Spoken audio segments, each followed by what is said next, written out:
Good day, everybody. We are here talking about the rules by Fein and Sherrie Schneider. We're talking about all the rules today. We're going to go to rule number 5. Don't call him and rarely return his calls. This is all the rules, time-tested secrets for capturing the heart of Mr. Right.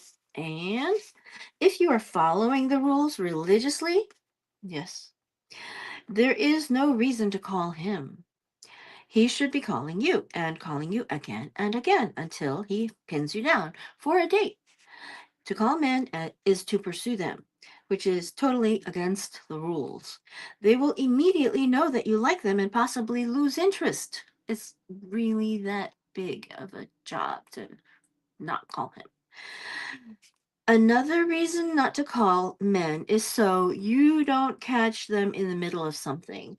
Watching a football game, paying bills, entertaining a friend, or even sleeping when they may not be in the mood to talk to you. Why take a chance? Invariably, when you call him, he will get off the phone first or quickly, and you might feel regret. You might interpret his busyness as disinterest. You may even think that he's with another woman. Understandably, you feel empty and nervous for the rest of the day or evening until you hear from him again. This nervousness might make you call him again to ask, "Is everything okay?" Or, "Do you still love me? Miss me?" And you end up breaking more rules. So, if you don't want a man to know how much you like him or that you feel empty and insecure, don't call him.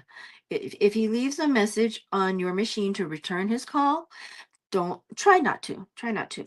Only call him back right away if it's a scheduling change regarding an upcoming date or event, not just to chat.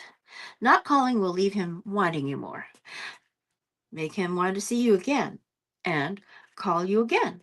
It prevents him from getting to know all about you much too quickly and getting bored. They do that, they do. Besides, and you don't believe me? Oh well, you'll find out. Besides, when you call only once in a while, it becomes special. Don't worry about seeming rude. When he leaves you or wants you, excuse me, when he loves you or wants to get in touch with you badly, he won't think you're rude. You're just busy or hard to get, and men always call again. Ha- Have you ever, these are such key golden words. Oh my gosh. Have you ever noticed that the conversation is always better when men call you? That's because when they call you, they're doing the dialing. They want you, miss you at that moment, and can't wait to hear your voice. When they call you, they're the aggressor. They've thought about what they're going to say and have made the time to say it. They're available. The rules work for you when they call you because you may not be home and they'll wonder where you are or have to call again. This is with the landline if you don't give him your cell phone. When they call you, you might be busy and have to nicely cut the conversation short. It will be easier to do the rules. Number 6, always end phone calls first when you let them call you. Okay. It'll help you do rule number 6. But none of us are saints, and the reality is that we sometimes have to call the men back. Not call them, mind you, just call them back.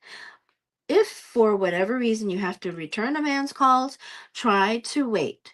Don't call right back. When you do, keep the conversation short and sweet.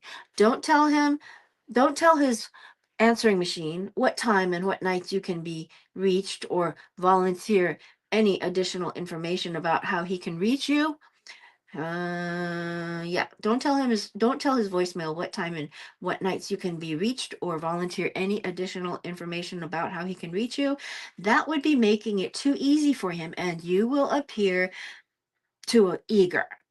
Let him figure it out. Remember, you're a rules girl and you're very busy. A rules girl typically comes home to many messages on her answering machine from men trying to fill up her weekends. Now, what if he leaves a message? on your voicemail on Tuesday night and you're dying to get a Saturday night date out of him. Do you call back Tuesday night? The rules answer is no, because it will seem obvious that you are probably calling to get a Saturday night date. Better that he call you again by Wednesday night, the absolute cutoff for a Saturday night date.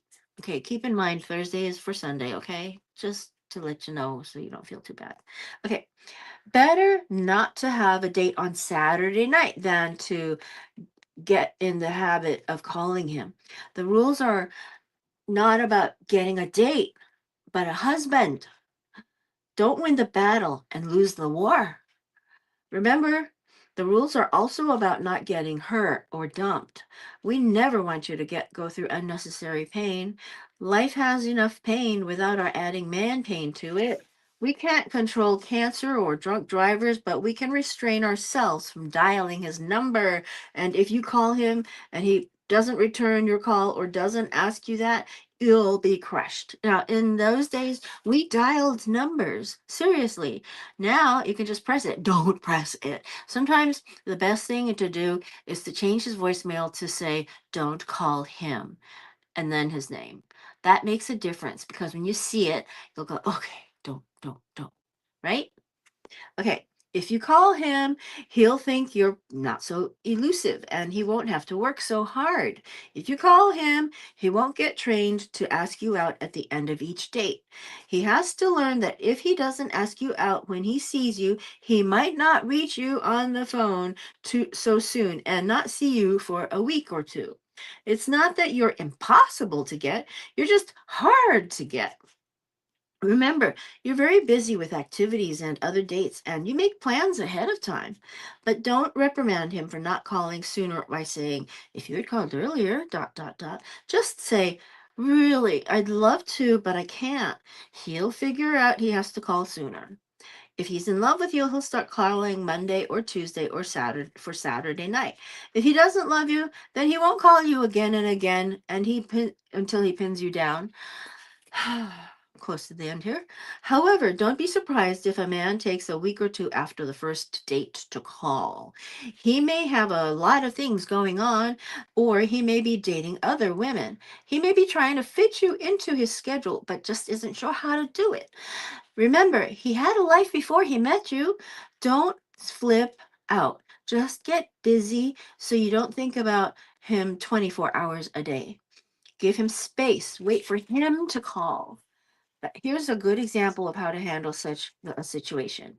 Our friend Laura waited 2.5 weeks after her first date with David to hear from him. David was newly divorced and needed time to think before jumping into another relationship. A rules girl, Laura gave him time and space. Unlike most women, she didn't call to, quote, see how he was doing, end quote, or with some other excuse like, quote, didn't you say you needed the name of my financial planner, end quote. Sure, Laura was hurt, but she made plans with friends and went on blind dates. She had a pragmatic attitude. Blind dates are when somebody introduces you to somebody and you haven't met them before. That's like now we call it a D0, date zero. Date zero means you're meeting them in person for the first time, so you have no clue prior to that. Even when they're on the computer, you have no clue whether they have chemistry with you, because when people meet, there are chemicals and chemistry, and that's why we say, do you have chemistry together, you know?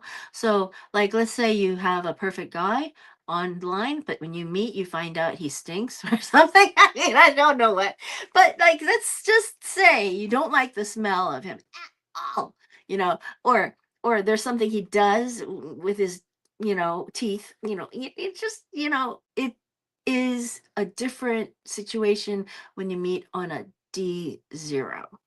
Okay, Laura. She had a pragmatic attitude. She knew that if he liked her, he'd eventually call. If he didn't, it was his loss. Next. When David finally called, she was nice and friendly. She didn't demand to know why he didn't call sooner and want to talk about it. They dated for 10 months and are married now. Okay? So, all the rules. Old Kinderhook.